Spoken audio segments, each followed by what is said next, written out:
Uptown Manhattan, in the Starlight Ballroom at the Hotel Knickerbocker.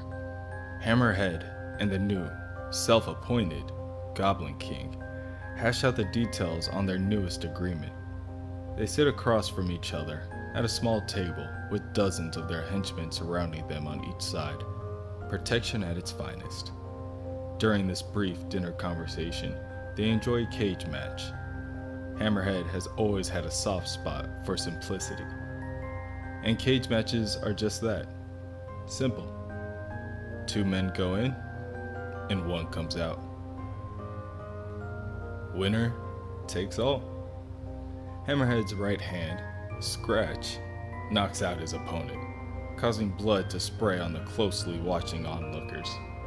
The Goblin King is impressed, and the Goblin King was invited to the Hammerhead's territory in order to negotiate the rights to the recently arrested Tombstone's territory, the 3rd Precinct.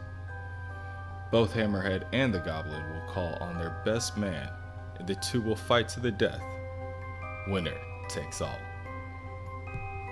Before a location can be determined, Spider-Man crashes through the skylight. He tells Hammerhead and the Goblin King that Kingpin will be ashamed. At least he knows not to have a secret gangland meeting on a rooftop ballroom. Obviously, anyone swinging by on a web line can see them doing business. Spider-Man jumps from henchman to henchman, quickly dispatching each and every one by his webs. During the confusion, the Goblin makes his escape into the night. However, Hammerhead still stands to defend his territory. Tombstone prepares his Tommy gun, only to have it snatched away in an instant by Spider-Man. The Spider mocks his opponent, telling Hammerhead to take a lesson from the Punisher and get himself a real weapon. Or, here's a thought, he could just save his money and buy some anger management lessons instead. Once Spider-Man has a second to think, he realizes that Tombstone's turf was in the 3rd Precinct. The 3rd is Yuri Watanabe's precinct. That means her precinct is still the center stage of New York's newest ongoing gang war, which is convenient because ever since her actions a few nights ago, they are due for a talk. Within the 3rd Precinct, the new chief has a few questions for Yuri.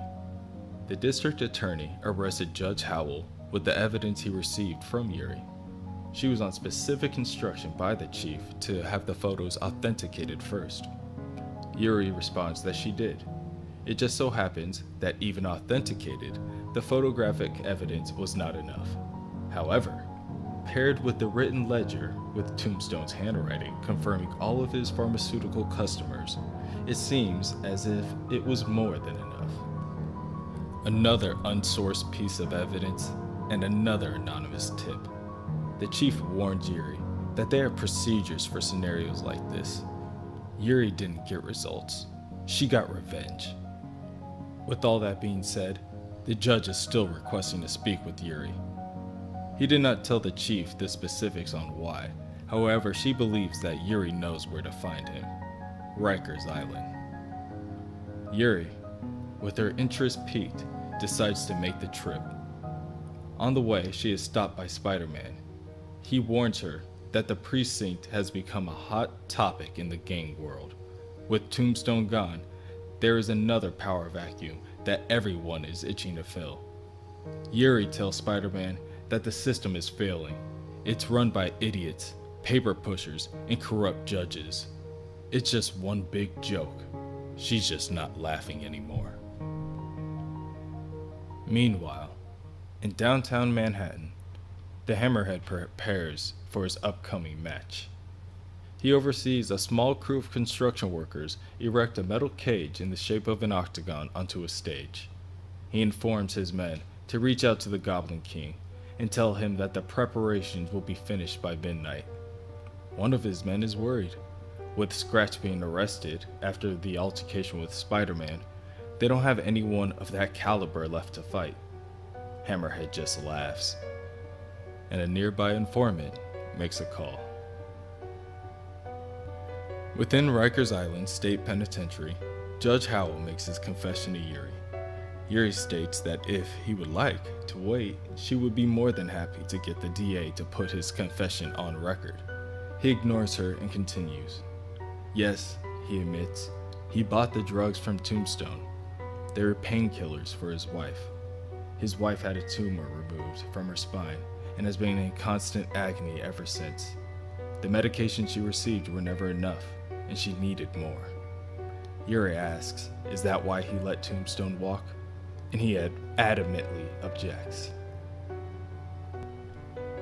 Tombstone walked because the evidence was faulty, the judge explains. Detective Randall made a mistake. There was no source. It is just how the system works. Yuri becomes furious and slams her fist on the table. The judge is in no position to speak on justice. When Tombstone was the cause of her partner's death and got to walk a free man, where is the justice in that? Judge Howell pleads for Yuri to retract her collusion charge. He hears Tombstone's men speaking in the yard, and he fears that his days are numbered. Sadly, Yuri doesn't see a problem. Yuri leaves the prison and makes her way to the car when Mr. Negative appears. He tells the captain that he has another tip for her. Hammerhead and the Goblin King are preparing a match fight to settle who will take over Tombstone's turf. Midnight tonight at the old Empire Royale in the downtown theater district. Admittedly, Mr. Negative is a little apprehensive when he finds that Yuri is not at least a bit concerned that he might be playing her. Everybody plays everybody, Mr. Negative, Yuri admits. Why should he and her be any different? Spider-Man swings through the city, following behind the Wraith, keeping his distance but closely watching. He knows what Yuri is going through.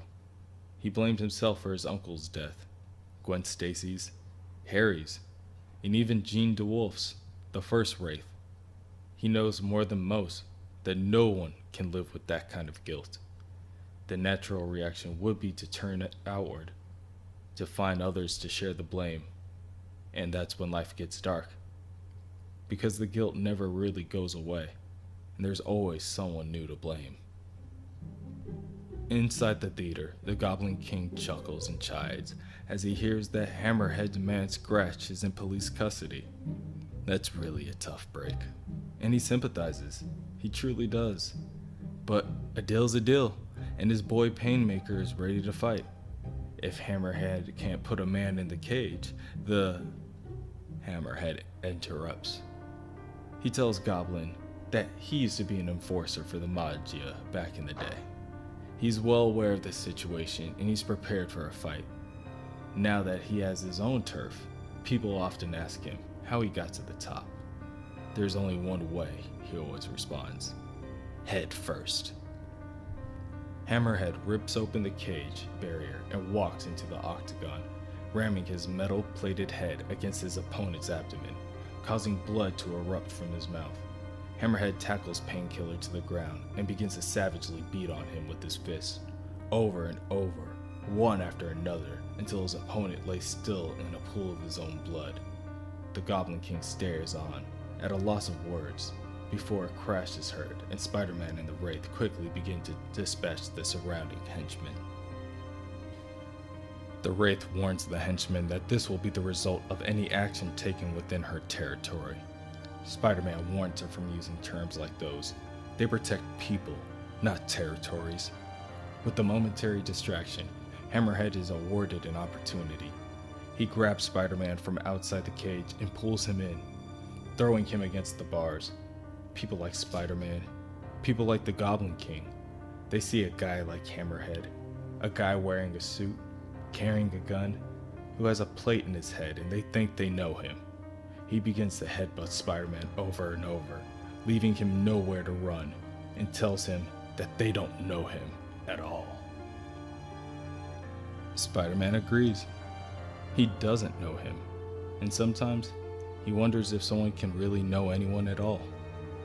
Hammerhead throws a punch to finish off the spider, and Spider-Man grabs his fist and returns a punch with a counter of his own, causing Hammerhead to fly across the octagon and knocking him out in the process. Wraith approaches and tells Spider-Man that the Goblin King got away, but from the looks of it, he won't be returning to her turf anytime soon. Once again, Spider-Man tells her that they don't protect turf, they protect people. They catch bad guys. He reminds the Wraith that there has to be a difference between what the gang leaders do and what they do. The Wraith tells Spider-Man to worry about the difference. Meanwhile, she'll be worrying about results. Spider-Man goes on to warn Yuri that he looked at the photos of Judge Hal, and it's obvious that they are taken by someone inside the Tombstone's crew. Howell and Tombstone were set up. Someone used Howell to put Tombstone in jail. But Yuri doesn't care. She swings away, leaving Spider-Man alone once again. He thought he knew what dark places Yuri's dark feelings could lead her to, but he's starting to realize that he has no idea.